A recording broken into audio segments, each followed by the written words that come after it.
Assalamualaikum warahmatullahi wabarakatuh. Waalaikumsalam. Waalaikumsalam warahmatullahi wabarakatuh. Puji syukur kita ucapkan kehadiran Allah Subhanahu wa taala yang mana pada kali ini kita dapat menjalankan presentasi kita melalui Zoom meeting. Yang terhormat Ibu Friska Maifilona Yendi SPD MPD selaku dosen pengampu mata kuliah Psikologi Pendidikan. Baiklah, kami dari kelompok 5 yang beranggotakan saya sendiri Astuti Kamila dengan NIM 2307557 selaku moderator dan rekan saya. Perkenalkan, nama saya Gladys Cahyamanda dengan NIM 2307573 selaku pemateri. Perkenalkan, nama saya Melisa Kitan Putri dengan NIM 2307583 juga sebagai pemateri.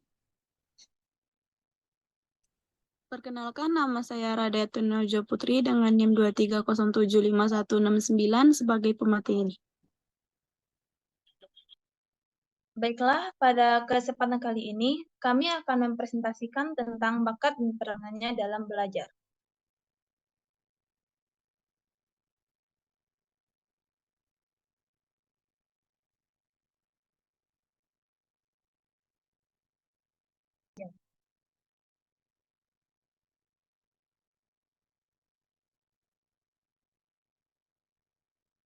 Materi pertama akan dibacakan oleh rekan saya Gladys Cahyamanda. Kepada Gladys kita persilahkan. Baiklah, saya akan membaca materi pertama yaitu mengenai pengertian bakat. Next.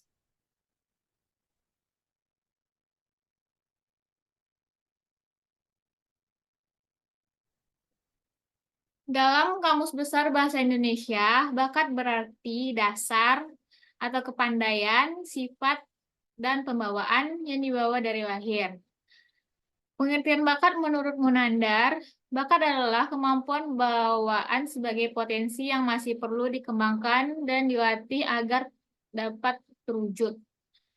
Kemudian bakat atau aptitude biasanya diartikan sebagai kemampuan bawaan yang merupakan potential ability yang masih perlu dikembangkan atau dilatih untuk dapat terwujud. Next.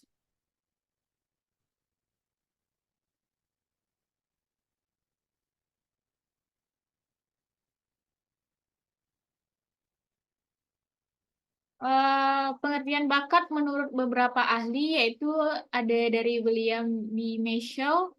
Bakat merupakan kapasitas yang ada pada diri seseorang yang mana dalam melakukan tugas serta melakukannya dipengaruhi oleh latihan yang sudah pernah dijalaninya.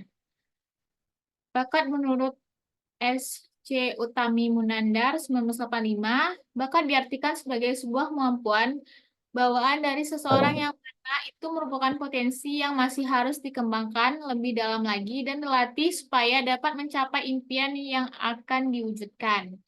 Bakat menurut Kartini Kartono 1979, hal yang mencakup segala faktor yang ada pada diri individu yang sudah dimiliki sejak lahir dan kemudian menumbuhkan suatu perkembangan keahlian, keterampilan, dan juga kecakapan tertentu. Baik, saya kembalikan kepada moderator.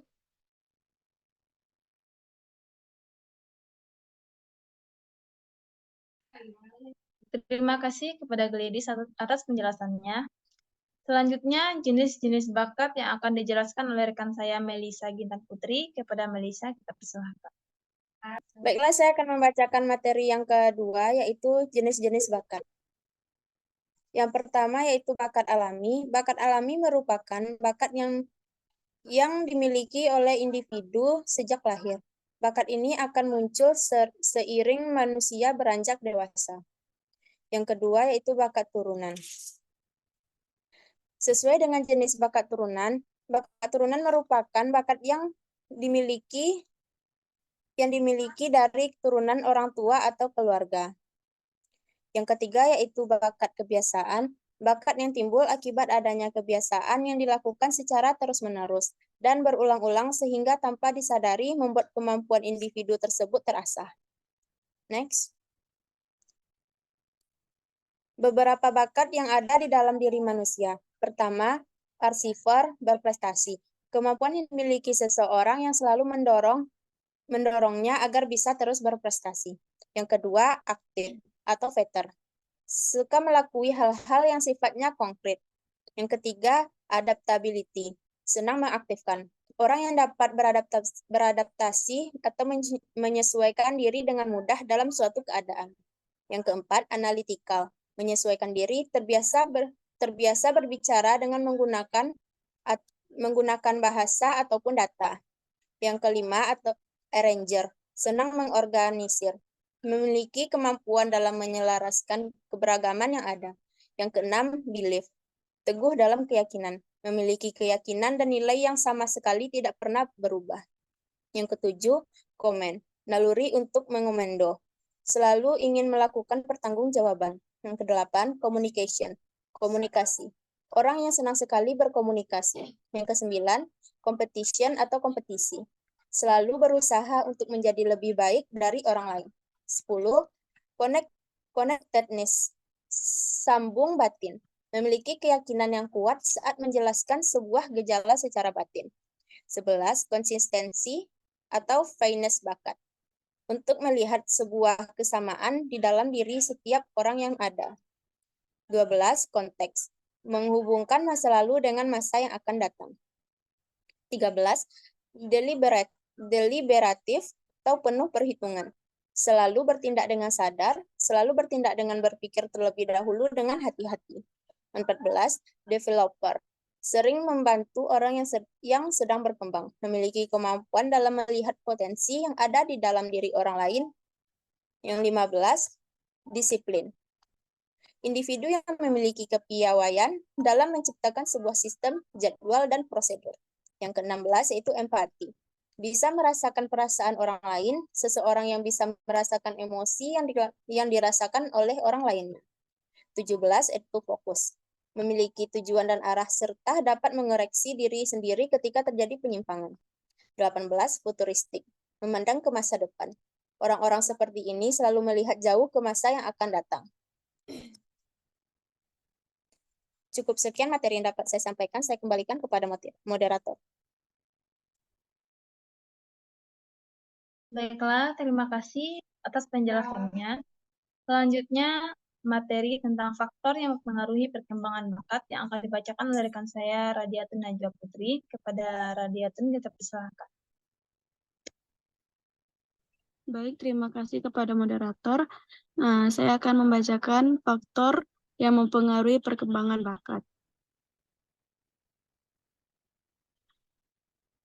Bakat sebagai potensi masih memerlukan latihan dan pengembangan agar dapat diwujudkan dalam bentuk prestasi. Sejumlah faktor yang mempengaruhi perkembangan bakat khusus dikelompokkan ke dalam dua golongan, yaitu faktor internal dan faktor eksternal.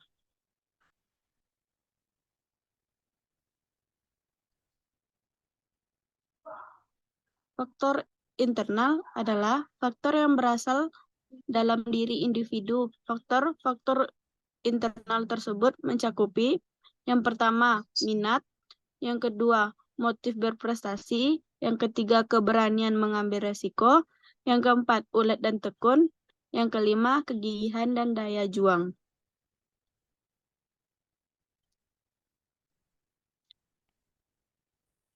Faktor eksternal adalah faktor-faktor berasal dari lingkungan tempat seseorang anak tumbuh dan berkembang. Faktor eksternal meliputi yang pertama, kesempatan maksimal untuk mengembangkan diri. Yang kedua, sarana dan prasarana. Yang ketiga, dukungan dan dorongan orang tua atau keluarga. Yang keempat, lingkungan tempat tinggal. Yang kelima, pola asuh.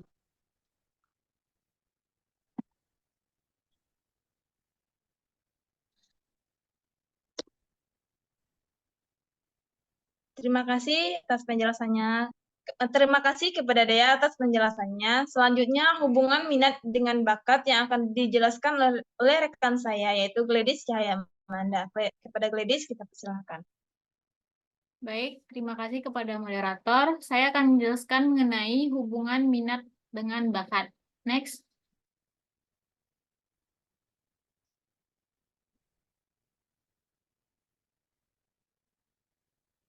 Minat dan bakat adalah dua hal yang berbeda. Meskipun begitu, keduanya memiliki hubungan yang erat.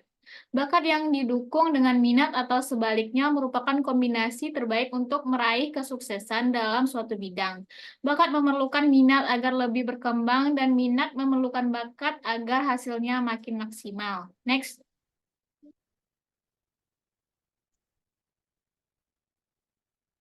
Hubungan bakat dan minat adalah sebagai berikut. Yang pertama, ada bakat dan minat adalah dua hal yang berbeda namun keduanya memiliki hubungan yang erat. Yang kedua yaitu bakat yang didukung dengan minat atau sebaliknya merupakan kombinasi terbaik untuk meraih kesuksesan dalam suatu bidang. Yang ketiga yaitu bakat memerlukan minat agar lebih berkembang dan minat memerlukan bakat agar hasilnya makin maksimal. Bakat tanpa minat cenderung tidak akan tumbuh. Yang keempat, bakat dianggap sebagai suatu yang sifatnya gifted atau bawaan lahir, namun tidak akan menghasilkan apa-apa jika tidak didukung oleh minat. Keduanya sama-sama penting agar bisa meraih kesuksesan dalam suatu bidang. Baik, saya kembalikan kepada moderator. Baiklah, terima kasih atas penjelasannya kepada ladies. Selanjutnya, usaha pendidik untuk mengenali dan mengembangkan bakat peserta didik yang akan dijelaskan oleh Melisa Gitantri. Kepada Melisa, dipersilakan. Baiklah, saya akan menjelaskan materi mengenai usaha pendidik untuk mengenali dan mengembangkan bakat peserta didik. Next.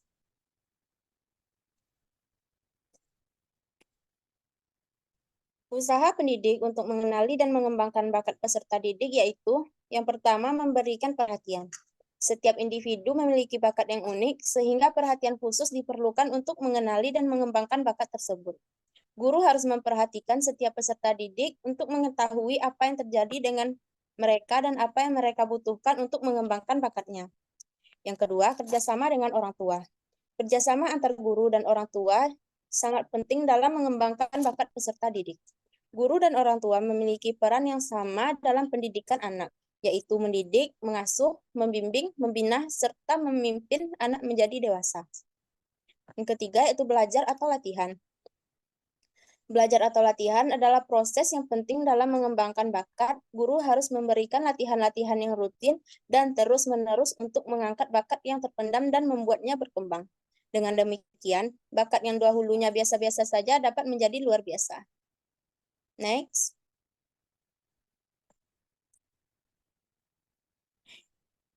Yang keempat, menjaga kestabilan motivasi. Motivasi adalah dorongan yang dapat menimbulkan perilaku tertentu. Guru harus menjaga kestabilan motivasi peserta didik dengan memberikan penguatan dan dukungan yang konstan. 5. Kegiatan ekstrakurikuler. Kegiatan ekstrakurikuler dapat membantu pengembangan bakat peserta didik sesuai dengan kebutuhan, potensi, bakat, dan keinginan mereka. Yang keenam, berikan apresiasi dan tanggapan. Anak yang suka mencari perhatian akan lebih bersemangat ketika mendapat pujian dari seseorang. Guru dapat memberikan apresiasi dan tanggapan positif terhadap pencapaian peserta didik, sehingga meningkatkan rasa percaya diri dan motivasi mereka. Cukup sekian materi yang dapat saya sampaikan. Saya kembalikan kepada moderator.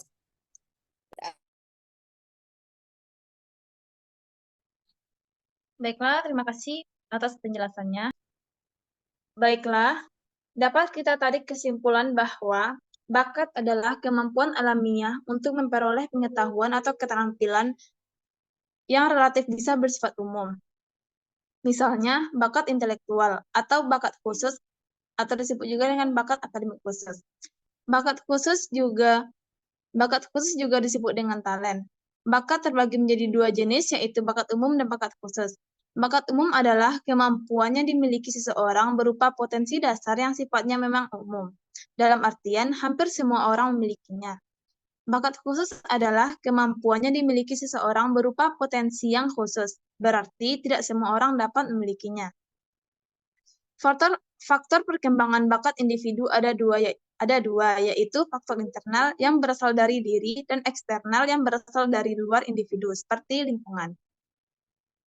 Bakat memiliki hubungan erat dengan minat. Bakat memerlukan minat agar lebih berkembang, dan minat memerlukan bakat agar hasilnya makin maksimal.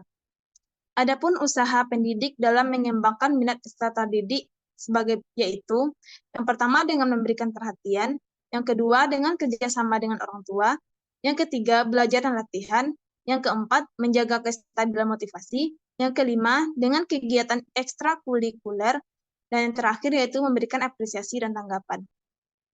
Adapun saran yang dapat kami sampaikan terkait dengan tema makalah pada kali ini, yang pertama, pendidik sebaiknya lebih proaktif dalam mengidentifikasi dan mengembangkan bakat peserta didik melalui observasi dan penilaian yang cermat. Yang kedua, sekolah perlu menyediakan berbagai program dan kegiatan ekstrakurikuler yang beragam untuk mengakomodasi berbagai jenis bakat siswa.